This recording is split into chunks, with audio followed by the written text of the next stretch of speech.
గురుభ్యో నమ. శ్రీ మహాగణాధిపతయే నమ. శ్రీ సరస్వత్యై నమ. భక్తులరా, వ్యాసప్రోక్త భాగవత మహాపురాణం యథాతథంగా చెప్పుకుంటున్నాం.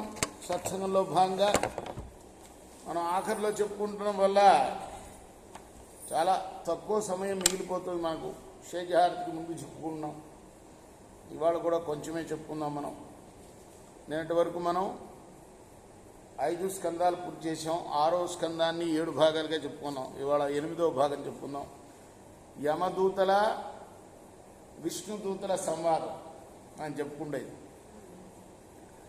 విధి విహితమైన కర్మలు తప్పక చేయవలసిందే, కానీ చేయవలసిన కర్మలు కాకుండా కావాలని కోరి కొన్ని కర్మలు చేసేవాళ్ళు ఉంటారు కొందరు. అటువంటి వారికి ఆ కర్మల్ని అనుసరించి శుభాలు కానీ అశుభాలు కానీ ప్రాప్తిస్తూ ఉంటాయి. అంటే కర్మల్లో 2 రకాలు ఉంటాయి. ఒకటి ఖచ్చితంగా ఆచరించవలసిన కర్మ. ఇప్పుడు బ్రాహ్మణుడు ఉన్నాడు, రోజు పొద్దున్నే లేవాలి, సంధ్యావందనం చేయాలి, నిత్యాగ్నిహోత్రం చేయాలి, పితృదేవతలకు కూడా జలతర్పణాలు దేవతర్పణాలు ఇవన్నీ వదలాలి. ఇవన్నీ నిత్యకర్మలు. విధి అంటే వేదం విధించిన కర్మ. అర్థమైందా? వేదంలో చెప్పబడ్డ కర్మ. ఉపనయనం చేసుకున్న వాళ్ళందరూ ఈ కర్మ నిర్వర్తించాలి. బ్రాహ్మణులైనా క్షత్రియులైనా వైశ్యులైనా కూడా. ఇటువంటి కర్మలు కాకుండా కొన్ని కోరి, ఇదిగో నేను ఇది కావాలి అని పొందటానికి చేసే కర్మ ఉన్నదే, ఆ కర్మ వేరు. అది విధి విహితం కాదు. అది కదా, కావాలని చేసే కర్మలు. వీటిని అనుసరించి శుభాలు కానీ అశుభాలు కానీ జరుగుతూ ఉంటాయి మానవుడికి, దేహదారులకి. ఈ దేహదారులకి సత్వరజస్తమో కూడా సంపర్కం అనేది తప్పదు. అందువల్ల దేహి అయిన ప్రతి జీవి కర్మ చేయకుండా ఉండరాదు, కర్మ చేస్తూనే ఉండాలి.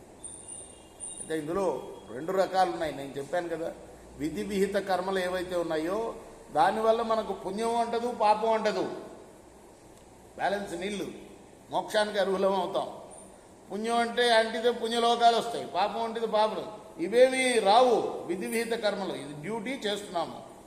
అలా కాకుండా ఏదో ఒక దేవాలయం కట్టించాము, ఓ చెరువు తవ్వించాము, చెట్లు నాటాము, ఇటువంటి కర్మలే ఉన్నాయి.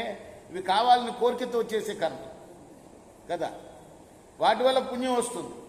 ఏ స్వర్గాల్లో కలిగి మళ్ళీ అది పుణ్యం క్షీణించినంతరే కింద పడిపోతాం మళ్ళీ భూమి మీద కదా. సో ఆ రెండిటికి భేదం చెప్తున్నారన్నమాట. ఈ జన్మలో ప్రస్తుతం తాను ఎంత సుకృతం చేస్తాడో, ఎంత దుష్కృతం చేస్తాడో ఆ పుణ్యపాపాల పరిమాణాన్ని అనుసరించే భవిష్యత్తులో ఫలాలు ప్రాప్తిస్తాయి. ఈ జన్మలో ఆయా సుకృత దుష్కృత ఫలాలను తప్పనిసరిగా అనుభవిస్తాడు దేహాన్ని ధరించినవాడు. కొత్తగా యవ్వనం ఆవిర్భించిన సమయంలో అజామినుడి కడకన్నుల్లో యవ్వన గర్వం కనిపించింది. మనస్సులో ఉద్రేకం ఉప్పొంగింది. శరీరం అంతటా కామ వికారం తలచూపింది. మోముపై చిరునవ్వు మొలకెత్తింది. బాగా బలిసి దేహమంతా గట్టిపడింది. వెంట్రుకలు నల్లగా నిగనిగా మెరిశాయి. నడుం పెద్దదైంది. తొడలు నున్నపడ్డాయి. బాహువులు పొడవయ్యాయి. రొమ్ము విశాలమైంది. అవయవాలన్నీ నవనవ కాంతులతో మెరుస్తూ కుదురుకున్నాయి. ఈ విధంగా ఆ బ్రాహ్మణుడు యవ్వనంలో అడుగుపెట్టి అధిక తేజోవంతుడయ్యాడు. హృదయంలో మొలకెత్తిన యవ్వన మదం బయటికి వచ్చి ఉబికి అతని ముఖంపై నూనూగు మీసాలు మొలకెత్తాయి. అంతేకాదు, తామర పుష్పం మీద వాలిన తుమ్మెదల బారులాగా ఆ బ్రాహ్మణ కుమారుని నెమ్మూపై అందమైన మీసాలు కమ్ముకొని వచ్చారు. ఇదంతా వర్ణ. వ్యాసుల వారు అప్పుడప్పుడు కాస్త అలంకారాలు కూడా వేస్తాడంటారు. ఇంతలో వసంత ఋతువు వచ్చింది. మన్మధుడినే బ్రహ్మదేవుడు ప్రారంభించిన యజ్ఞానికి వసంతుడనే పురోహితుడు అంకురారోపణం చేసినట్లు ఉద్యానవనాల్లోని చెట్ల కొమ్మలు కొత్త చిగుళ్ళు తొడిగాయి. వాయువేగానికి కదులుతున్న ఆ చిగురాకులు కంపించుతున్న జారజారణి జన హృదయాల్లో గుచ్చుకునే బాకుల్లాగా ఉన్నాయి. చక్కగా వికసించిన పువ్వుల్లో నుండి చెలరేగిన పుప్పుడి దుమారాలు ఆకాశాన వేలాడగట్టిన చాందినీల్లాగా ప్రకాశిస్తున్నాయి. పూలలో చిందుతున్న మకరంద బిందువుల విందులతో మైమరిచిన మధుకరాల మధుర ఝుంకార నాదాలతో దిక్కులన్నీ పిక్కటిల్లుతున్నాయి. బాగా పండి పగిలిన ఫలాలను ఆరగిస్తూ ఆనందంతో చిలుకలు మొదలైన పక్షులు కలకల ధ్వనులు చేస్తున్నాయి. ఈ విధంగా అందరికీ ఆనందదాయకమైన మధుమాసం చెట్లన్నింటికీ కూడా కొత్త సొగసులు చేకూర్చుంది. ఆ సమయంలో అజామిలుడు తన తండ్రి ఆజ్ఞానుసారం దర్భలు, సమిధలు, పుష్పాలు, పళ్ళు తీసుకొని రావడం కోసం అడవిలోకి వెళ్ళి తిరిగి వస్తూ ఒక దట్టమైన పొదరింట్లో మన పూజారి గారు బెల్ కొట్టారు. మనం తర్వాత 9వ భాగంలో చెప్దాం తర్వాత కథ. ఇంకా అజామిలో పాఖ్యానంలోనే ఉన్నాం. కృష్ణార్పణమస్తు. సాయి కృష్ణార్పణమస్తు. శ్రీ సచిదానంద సద్గురు సాయినాథ్ మహారాజ్ की जय. చేకోరా హారతి దిగో సద్గురునాథ దేవ సాయినాథ. పాంచభౌతిక తత్వములనే హారతులిత్తుమురా. నిర్గుణం మగు స్థితే విడి ఎట్లి ఆకారం పొందితివో సాయిరాం.